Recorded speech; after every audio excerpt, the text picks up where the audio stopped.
নমস্কার বন্ধুরা, welcome to আরকে sports. আশা করি তোমরা সবাই সুস্থ ও ভালো আছো। তো আজকের এই ভিডিওতে দুটি বিষয় নিয়ে আপডেট শেয়ার করা রয়েছে। প্রথমত যে বিষয়টা নিয়ে আপডেট শেয়ার করব সেটা হচ্ছে পাঞ্জাব এফসি দলের হয়ে একজন তারকা বিদেশি ডিফেন্ডার, খুব ভালো পারফরমেন্স তিনি গত বছর করেছে। মানে আইএসএল সিজন 10-এ কিন্তু দুর্দান্ত পারফরমেন্স করেছে ডিফেন্স লাইন আপে। তো 32 বছর বয়সী গ্রিক ফুটবলার ডিমিট্রিয়স স্যাড জিসিয়াস এই ফুটবলারটির সাথে পাঞ্জাব এফসি দল তাদের সম্পর্ক ছিন্ন করতে চলেছে। মানে 1 বছরের চুক্তি তার সাথে করা হয়েছিল, তো তার সাথে আর কোনো রকম চুক্তি বাড়াবে না বা বাড়াচ্ছে না, এমনটাই কিন্তু খবর রয়েছে। আর সেই মতো এই ফুটবলারটিকে দলে পাওয়ার জন্য আইএসএলের 2 থেকে 3টে ক্লাব ইন্টারেস্ট শো করেছে। তার মধ্যে রয়েছে নাম কেরালা ব্লাস্ট এফসি দলের। এখন শুধুমাত্র ইচ্ছা প্রকাশই রয়েছে, কোনোরকমভাবে তৈরি হয়নি যে তারা এই ফুটবলারটিকেই দলে নেবে। কিন্তু অন্য দুটি আইএসএল দলের নাম জানা যায়নি।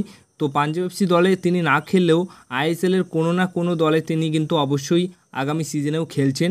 দুর্দান্ত সেরা লেভেলের ফুটবলার এই ডিমিট্রিয়াস। আমার মনে হয় যে যার মানে যতটা উচ্চতা, তার যে পোটেনশিয়াল, তাকে অন্য কোনো দল সই করালেও তাদের জন্য কিন্তু তাদের একটা সেরা সাইনিং অবশ্যই হবে।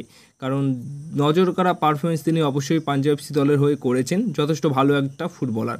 তো দেখা যাক নেক্সট সিজনে তিনি কোন দলে সই করেন। এবার সবশেষে যে বিষয়টা শেয়ার করব সেটা প্রীতম কোটালকে নিয়ে। একটা সময় মোহনবাগান দলের হয়ে দুর্দান্ত পারফরমেন্স করেছেন, ক্যাপ্টেনের দায়িত্বে তিনি ট্রফি এনে দিয়েছেন। তো তাকে তো ছেড়ে দেওয়া হয়েছে গত বছরই। কেরালা ব্লাস্ট এফসি দলের হয়ে এই মরশুমটা তার মোটামুটি ভালো গেছে, খুব একটা ভালো যায়নি, খুব একটা খারাপও যায়নি। তো এই প্রীতম কোটালকে নিয়েই কিন্তু মাঝে একটা ম্যাচের সময় মানে কেরালা ব্লাস্টার এফসি বনাম মোহনবাগানের যে ম্যাচ ছিল, যেটা মোহনবাগানের হোম ম্যাচ ছিল, সেই ম্যাচে কেরালা ব্লাস্টার এফসি দলের হয়ে প্রীতম কোটাল খেলেছিলেন। তো তিনি সাবস্টিটিউট প্লেয়ার হিসেবে পরবর্তী সময় আর কি ম্যাচ থেকে উঠে যায়। তো তখন কেরালা ব্লাস্টার এফসি দল যখন গোল করে বা যখন ম্যাচটা জিতছিল, তখন কিন্তু তিনি তার একটা ভঙ্গি দেখিয়েছিল। মানে তখন বুক থাবড়ে বলছিল যে কামন, এরকম একটা কিছু বলছিল। সেটা কিন্তু সেই ভিডিওটা কিন্তু ভাইরাল হয় এবং সেখান থেকেই প্রীতম কোটালকে নিয়ে অনেক আলোচনা হয় যে মোহনবাগানের বিরুদ্ধে তার দল জয় পেয়েছে এবং তিনি জয় পেয়েছে, তার জন্য তিনি এরকম আনন্দ উদযাপন করছে, এরকম একটা ভুল বোঝাবুঝি হয়েছিল। সেটা বলছেন এখন প্রীতম কোটাল। হ্যাঁ, সেটা নিয়ে তিনি এখন যেটা বলেছেন সেটা হচ্ছে যে ওই সময়টায় ওই যে ভিডিওটা যেটা ভাইরাল হয়েছে, যেটা নিয়ে অনেক আলোচনাও হয়েছে, যেটা নিয়ে অনেক কথা অনেক আলোচনা চলছিল আমাকে নিয়ে, যে আমি মোহনবাগানের বিরুদ্ধে জয় পাওয়ার পর আমি ওই রকমভাবে আনন্দ উদযাপন করেছি এবং বুক থাবড়ে এরকম আনন্দ উদযাপন করেছি। কিন্তু এটা একদমই ভুল। ওটা ওরকমভাবে কোনো রকম কখনোই মোহনবাগানের এগেনস্টে ওরকম আমার কোনো চিন্তাভাবনা ছিল না যে আমি ওই রকম করবো।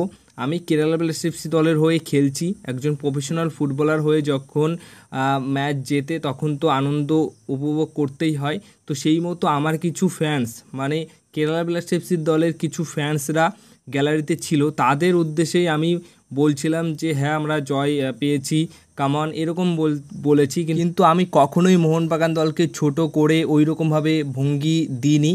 আমি কেরালা ব্লাস্ট এফসি দলের সমর্থকদের সামনে এটা করেছি যে হ্যাঁ আমরা জিতেছি, এই কারণটার জন্যই আমি ওই রকমভাবে করেছি। বাট এটা যদি আমি মোহনবাগানের সমর্থকদের সামনে করতাম, তাহলে এটা নিয়ে যদি আমাকে 10টা কথা শুনতে হতো, তাহলে আমি সেটা শুনতাম। কিন্তু বিষয়টা তেমন নয়, এই বিষয়টা পুরোপুরি ভুল বুঝাবুঝি হয়েছে। আমি জাস্ট একজন প্লেয়ার হিসেবে আমার আনন্দ উপভোগ করেছি, তাও আবার কিছু কেরালার সমর্থকরা ছিল তাদের সামনে, যে হ্যাঁ আমরা আমাদের দল জিতেছে, এই ম্যাচটা মোহনবাগানকে আমরা হারিয়েছি, এরকম একটা বিষয়। বাট মোহনবাগান আমার কাছে সারা জনম এরকমই থাকবে।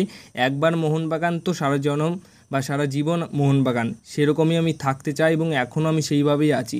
বাট ওটা জাস্ট একটা ম্যাচ জেতার পর সমর্থকরা যেহেতু আমাদের ছিল, কিছু সমর্থকরা, তাদের সামনে এরকমভাবে করা হয়েছে। বাট ওই রকমভাবে যেরকমভাবে ভিডিওটা আর কি তোলা হয়েছে, তো সেই অ্যাঙ্গেল থেকে মনেই হচ্ছিল যে না, মোহনবাগানের সমর্থকদের সামনে আমি এরকম করছি। সারা মোহনবাগান সমর্থক তো অনেক ছিল সেখানে, তাদের এগেনস্টে এরকম আমি করছি, এরকম কোনো কিছুই নয়। এটা সম্পূর্ণ ভুল বোঝাবুঝি ছিল একটা, এরকমই একটা কথা কিন্তু প্রীতম কোটাল বলেছে। তিনি পুরোপুরি বিষয়টা ক্লিয়ার করে দিয়েছেন যে হ্যাঁ এটা ঠিক, যে হয়তো দল হিসেবে তার দল জিতেছে, তাই তার সমর্থকদের সামনে এরকম করেছে। এটা স্বাভাবিক, যে কোনো দলের প্লেয়াররাও এরকম করে থাকে, নিজেদের সমর্থকদের সামনে এই বিষয়টাই করে, অন্যদের সমর্থকদের সামনে কিন্তু তেমন একটা করে না কোনো প্লেয়ারই।